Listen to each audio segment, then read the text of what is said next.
Hello everyone, welcome back to Med Comics again. I hope आप सभी बढ़िया होंगे और अपनी प्रिपरेशन में लगे हुए होंगे। एमपी जो पैरामेडिकल का एग्ज़ाम होने वाला है सितंबर में, लास्ट सितंबर में, और एम्स का भी अभी आप एग्ज़ाम दे के आए होंगे। ठीक है, बहुत सारे स्टूडेंट जो हैं एग्ज़ाम देने गए रहे होंगे, बट एग्ज़ाम में जो क्वेश्चन पेपर सेट किया गया था इस बार बहुत ही डिसअपॉइंटेड एम्स ने किया है। ठीक है, कि फार्माकोलॉजी से ही सारे क्वेश्चन पूछे गए, बट ये नहीं है कि आउट ऑफ द सिलेबस था। बट डी फार्मा के अकॉर्डिंग अगर देखा जाए तो पेपर बहुत ही टफ था। इवन बी फार्मा के लिए भी पेपर टफ ही था, और मैं तो बोलता हूँ एम फार्मा के लिए भी पेपर टफ था, बिकॉज वो क्लिनिकल फार्माकोलॉजी नहीं पढ़ते, वो सिर्फ एक्सपेरिमेंटल फार्माकोलॉजी उसमें ज़्यादा होती है। ठीक है, इतनी सारी चीज़ें वो भी नहीं करते हैं।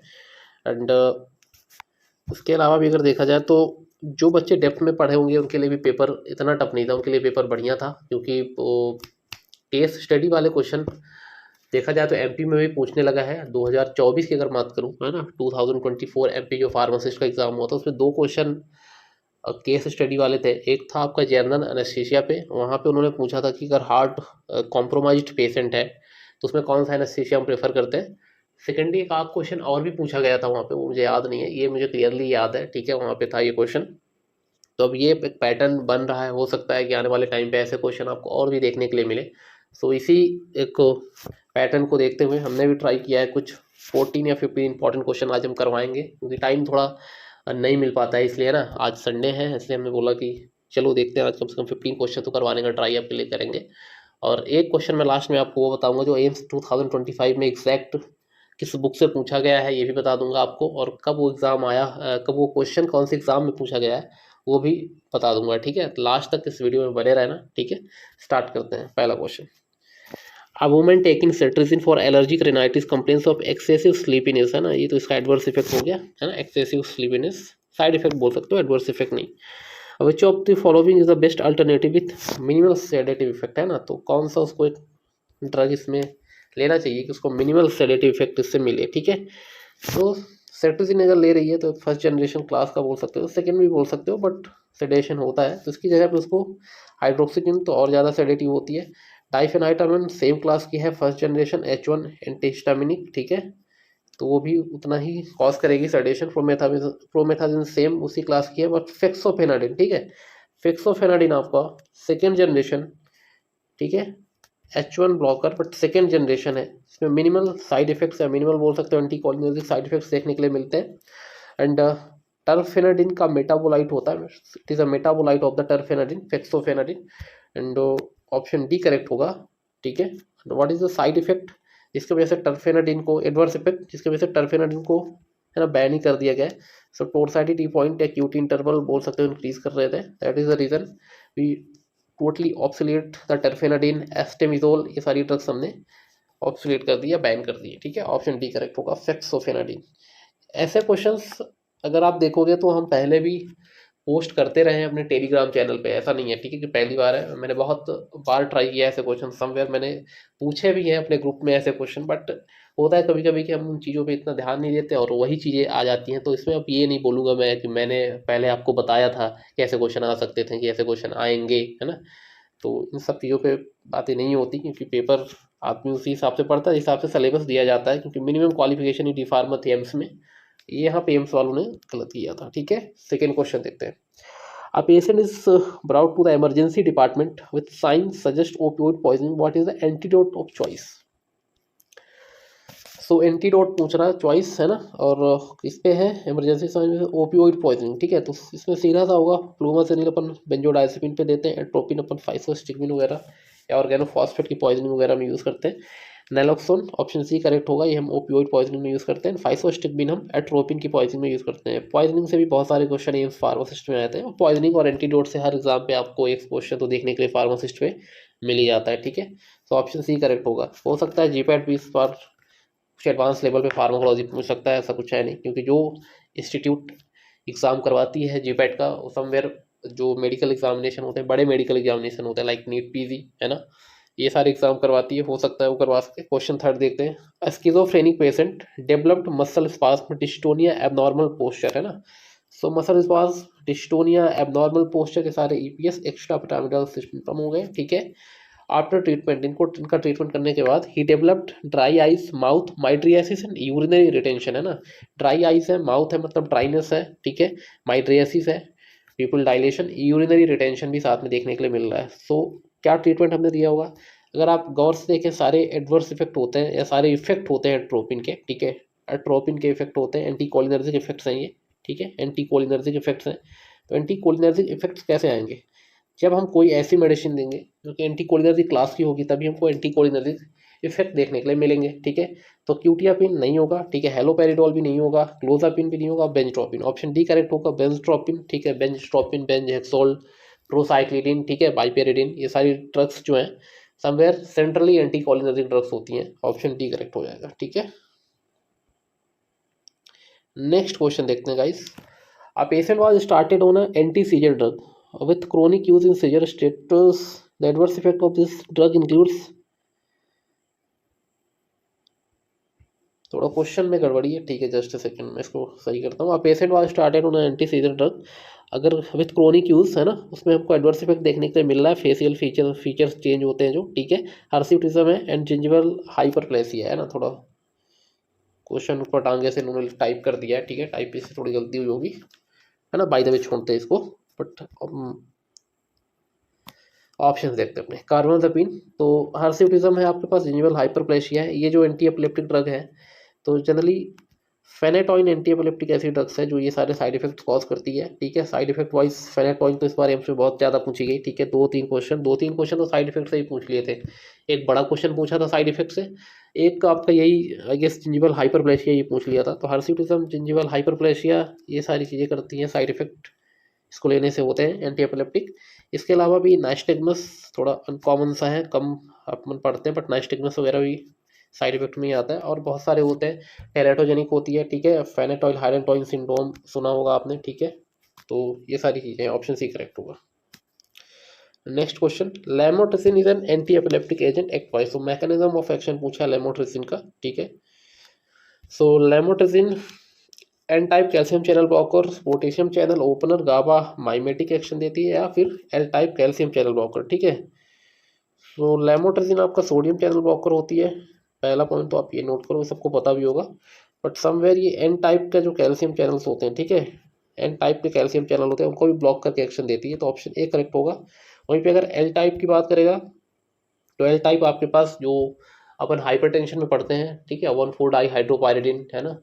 तो सिलिनिडिपिन, जो डिपिन कंटेनिंग ड्रग्स होती हैं, ठीक है, एम्लोडिपिन, सिलिनिडिपिन, निकार्डिपिन, निमोडिपिन, निफेडिपिन, है ना, ये सारी जो ड्रग्स है वो आती हैं आपके L type calcium channel blocker में। उसके अलावा नॉन डाई हाइड्रोपायरिडिन लाइक डेल्टियाजम, है ना, वेरापामिल, ये सारी भी उसी में आती हैं। एक होती है T type calcium channel blocker, ये हम पढ़ते हैं लाइक एंटी एपिलेप्टिक जो ड्रग्स होती हैं, ट्रांजिट, उसको टी फॉर ट्रांजिट होता है। तो वहाँ पे हम जब वेलप्रोएट पढ़ते हैं, ठीक है, इथोसक्सीमाइड पढ़ते हैं, जोनिसामाइड पढ़ते हैं, वो सब T type calcium channel blocker को मतलब ब्लॉक करके अपना एक्शन देती हैं, ठीक है, anti epileptic drug. Option A correct होगा यहाँ पे। Next question, which of the following doesn't act via voltage gated sodium channel blocker, ठीक है। सो वोल्टेज गेटेड जो सोडियम चैनल है उसको ब्लॉक करके कौन सी ड्रग एक्ट नहीं करती, कौन सी एंटी एपिलेप्टिक ड्रग है? सो इथोसक्सीमाइड, हाँ, इथोसक्सीमाइड आपका सोडियम चैनल से नहीं, मैंने आपको अभी प्रीवियसली क्वेश्चन में ये क्लियर किया है एक्सप्लेनेशन के दौरान पे।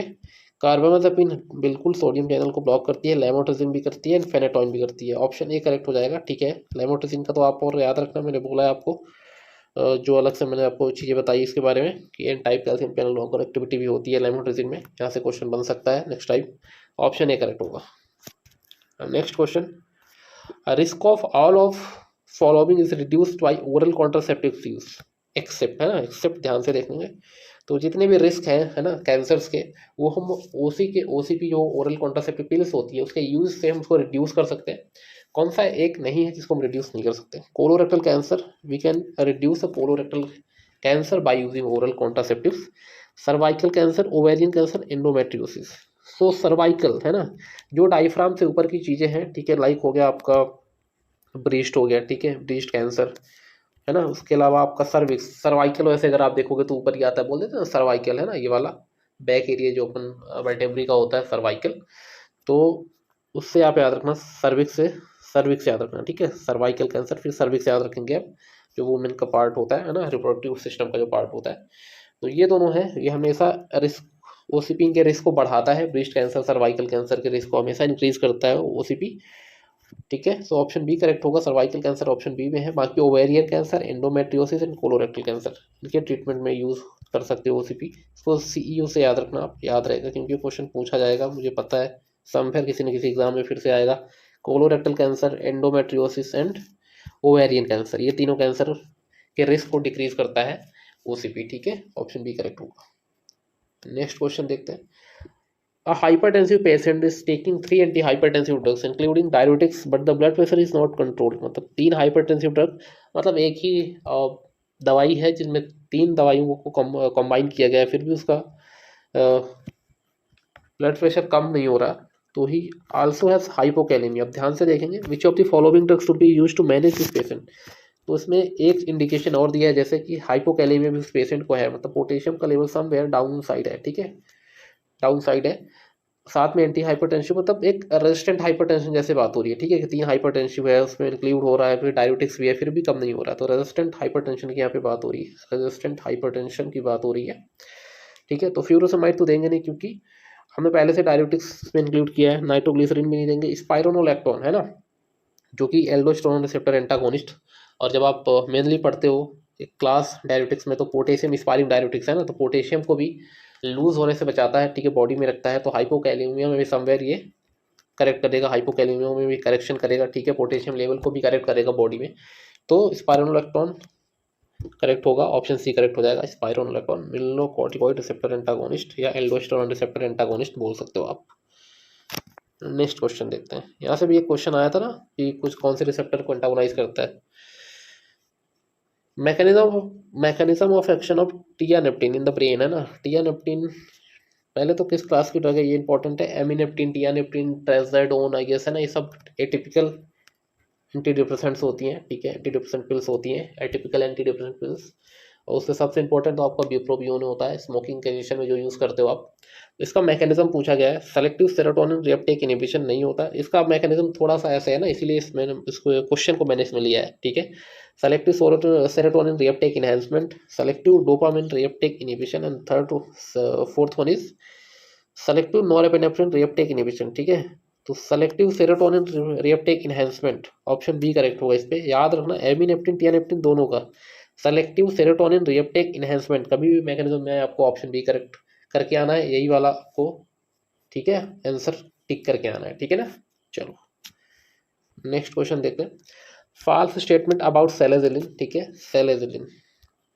तो सेलेजिलिन इज सब MAO B inhibitor class drug, ठीक है, मोनोअमाइन ऑक्सीडेज बी को इनहिबिट करके वर्क करती है, बेसिकली रिवर्सिबल होती है।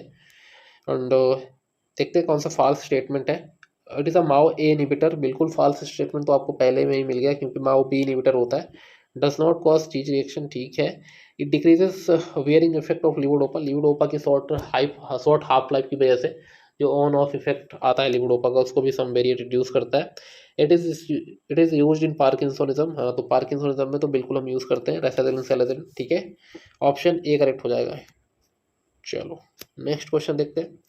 Anti psychotic drug induced parkinsonism is treated by, है ना। तो anti psychotic D two hypothetically अगर जो भी ड्रग्स अभी काम कर रही हैं, बेसिकली टिपिकल वाली एंटी साइकोटिक जो है स्किज़ोफ्रेनिया में जो यूज़ करते हैं, तो यही माना जा रहा है अभी तक कि D2 रिसेप्टर को समवेयर ब्लॉक करके वर्क करती हैं, ठीक है, मैकेनिज्म उनका। तो पार्किंसन पता है आपको कि डोपामिन का लेवल कम हो जाता है वहाँ पे, ठीक है। तो अगर ऐसा होता है इनका यूज़ करने की वजह से, तो हम किस दवाई से ट्रीट करेंगे, तो वहाँ पे हम एंटीकोलिनर्जिक्स का यूज़ करते हैं, ऑप्शन ए करेक्ट हो जाएगा, ठीक है। सिंपल सा क्वेश्चन था ये, थोड़ा बहुत एवेंटाडिन का भी रोल होता है, बट अगर एंटीकोलिनर्जिक्स हैं तो हम एंटीकोलिनर्जिक के साथ ही जाएंगे, ठीक है। Then prolonged use of one of the following anti convulsant drug can produce weight loss, है ना। तो वेट लॉस कौन सी एंटी एपिलेप्टिक ड्रग है जो वेट लॉस कॉज करती है, तो गाबापेंटिन बिल्कुल नहीं करती। Gabapentin used in neuropathic pain, work by inhibiting N type calcium channel, है ना, उसमें भी अल्फा 2 डेल्टा होता है ऐसा कुछ करके। ऑक्स कार्बाजोपिन होता है, टोपिरामेट होता है, बेल्प्रोइक एसिड, ऑप्शन सी करेक्ट होगा, टोपिरामेट। टोपिरामेट का बहुत ही अच्छे एक्शंस होते हैं, सबको टोपी पहनाती है, सबसे पहले दारू वाले को क्रेविंग करवाती है, तुम दारू मत पियो, उसको दारू वाले को टोपी पहनाएगी, ठीक है। उसके बाद मोटे आदमी को टोपी पहनाएगी, तुम्हारा मोटापा भी कम कर देगी, ठीक है। तो एल्कोहल क्रेविंग कम करती है, ठीक है। साथ में एंटी ओबेसिटी एक्शन भी टोपिरामेट का होता है, एंटी एपिलेप्टिक तो होता ही है, ठीक है। तो ये सारी चीज़ें टोपिरामेट के बारे में याद रखना। बाकी माइग्रेन वाले को भी टोपी पहना देती है क्योंकि प्रोफाइलेक्सिस ऑफ माइग्रेन में यूज़ होती है। कितनी एंटी एपिलेप्टिक ड्रग्स हैं जो प्रोफाइलेक्सिस ऑफ माइग्रेन में देते हैं, तो 2, valproic acid and topiramate. Option C यहाँ पे करेक्ट होगा। नेक्स्ट क्वेश्चन देखते हैं, adverse effect of phenytoin include all of the following except. तो देखते हैं, लिम्फेडेनोपैथी बिल्कुल कॉज करता है, अटैक्सिया, हाइपरकैल्सीमिया, हर्सिटिज्म, है ना। तो लिम्फेडेनोपैथी तो कॉज करता ही है, हाइपरकैल्सीमिया है ना, अटैक्सिया भी थोड़ा बहुत रहता है इस पे, एंड हर्सिटिज्म भी रहता है। ऑप्शन सी करेक्ट होगा। हाइपरकैल्सीमिया आई गेस फेनेटोइन नहीं कॉज करता, ऑप्शन सी करेक्ट होगा। लास्ट क्वेश्चन देखते हैं, ठीक है। ये सेम क्वेश्चन आया था, ठीक है, इस बार के भी एम्स फार्मासिस्ट में जो केस स्टडी वाला सेक्शन 2 था, उसमें जैसे बताया जा रहा है कि 20 क्वेश्चन थे, वो सारे केस स्टडी से आए थे। तो ये भी उन्हीं क्वेश्चनों में से एक था। या 30-year-old epileptic female Kamla on phenytoin therapy developed weakness and fatigue. Blood examination revealed hemoglobin level 4.6 gram, MCV 102 femtoliter and MCH 40 picogram per dl. What is the most probable diagnosis? तो सबसे पहले यहाँ पे जिसको MCV, MCH ये सब lab report वाली चीज़ें हैं, तो MCV का जैसे आप देखोगे तो mean corpuscular volume 80 to 100 femtolitre normal value होती है। 27 to 30 आप MCH बोल सकते हो, पिकोग्राम इसकी वैल्यू होती है। हीमोग्लोबिन तो आपको पता ही कम है, वैसे अगर देखो तो 11 से 15 या 12 से 16 आप नॉर्मली बोल सकते हो, 11 to 15, 12 to 16 है ना, बोल सकते हो।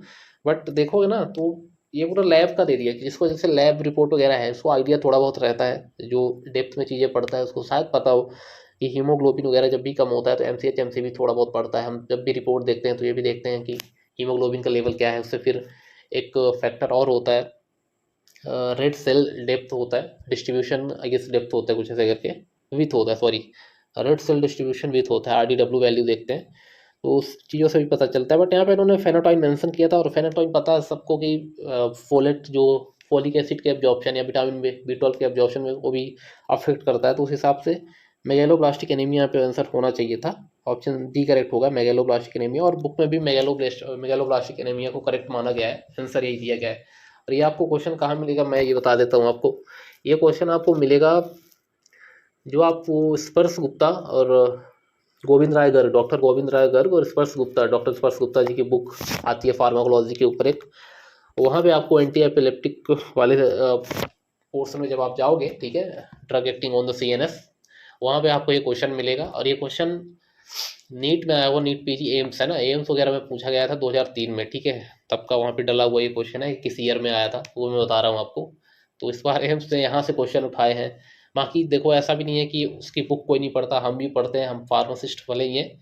अगर B.Pharm की मैं बात करूँगा, GPAT के लिए जिन्होंने प्रिपेयर किया होगा डेफिनेटली वो बुक्स पढ़ते हैं, वहाँ से क्वेश्चन भी लगाते हैं, और मैंने भी लगाए थे।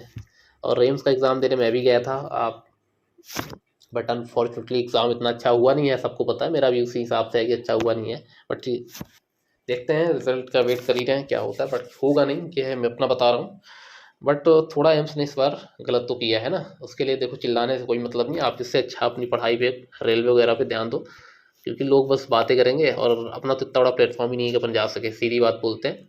और जो बड़े प्लेटफॉर्म वाले हैं उन्होंने एक एक वीडियो बना दी, व्यूज़ उस पर ले लिए, किसी ने तो हो गया 3 वीडियो बना दी उसी पे, जैसे वो स्टार्टिंग में वीडियो बनाते हैं किसी वैकेंसी की, कि फर्स्ट डे उनका होता है कि चलो ये इतना एडवर्टीजमेंट आ गया तो हम बनाएंगे कैसे फॉर्म फिल करना है, सेकेंड डेज क्या क्या कोर्सेस बेचने हैं, थर्ड डेज है ना, बहुत है, फिर चलता रहता है ऐसा उनका, एक में 3-4 वीडियो वो बना लेते हैं।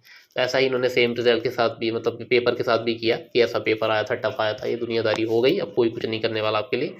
तो इससे ठीक कि आप जो भी अपने और एग्जाम्स उससे फोकस करो, ठीक है। और होता है, एक बार हो गया, हर बार ऐसा नहीं करेगा एम्स, और आप भी अगले नेक्स्ट चांस के लिए आप भी अच्छे से प्रिपेयर करोगे। बात यह है कि इसी के अकॉर्डिंग चलना, ठीक है। And thank you very much for watching guys. Question आया था, ठीक है, इस बार के भी एम्स फार्मासिस्ट में जो केस स्टडी वाला सेक्शन 2 था, उसमें जैसे बताया जा रहा है कि 20 क्वेश्चन थे, वो सारे केस स्टडी से आए थे। तो ये भी उन्हीं क्वेश्चनों में से एक था। या 30-year-old epileptic female Kamla on phenytoin therapy developed weakness and fatigue. Blood examination revealed hemoglobin level 4.6 gram, MCV 102 femtoliter and MCH 40 picogram per dl. What is the most probable diagnosis? तो सबसे पहले यहाँ पे जिसको एमसीवी, एमसीएच, ये सब lab report वाली चीज़ें हैं। तो एमसीवी का जैसे आप देखोगे तो mean corpuscular volume 80 to 100 femtolitre normal value होती है। 27 to 30 आप एमसीएच बोल सकते हो, पिकोग्राम इसकी वैल्यू होती है। हीमोग्लोबिन तो आपको पता ही कम है, वैसे अगर देखो तो 11 से 15 या 12 से 16 आप नॉर्मली बोल सकते हो। 11 to 15, 12 to 16 है ना, बोल सकते हो। बट देखोगे ना तो ये पूरा लैब का दे दिया, जिसको जैसे लैब रिपोर्ट वगैरह है उसको आइडिया थोड़ा बहुत रहता है, जो डेप्थ में चीज़ें पढ़ता है उसको शायद पता हो कि हीमोग्लोबिन वगैरह जब भी कम होता है तो एमसीएच एमसीवी थोड़ा बहुत पढ़ता है। हम जब भी रिपोर्ट देखते हैं तो ये भी देखते हैं कि हीमोग्लोबिन का लेवल क्या है। उससे फिर एक फैक्टर और होता है, रेड सेल डेप्थ होता है, डिस्ट्रीब्यूशन आई गेस डेप्थ होता है कुछ ऐसे करके, विथ होता है, sorry, red cell distribution with होता है, आरडीडब्ल्यू।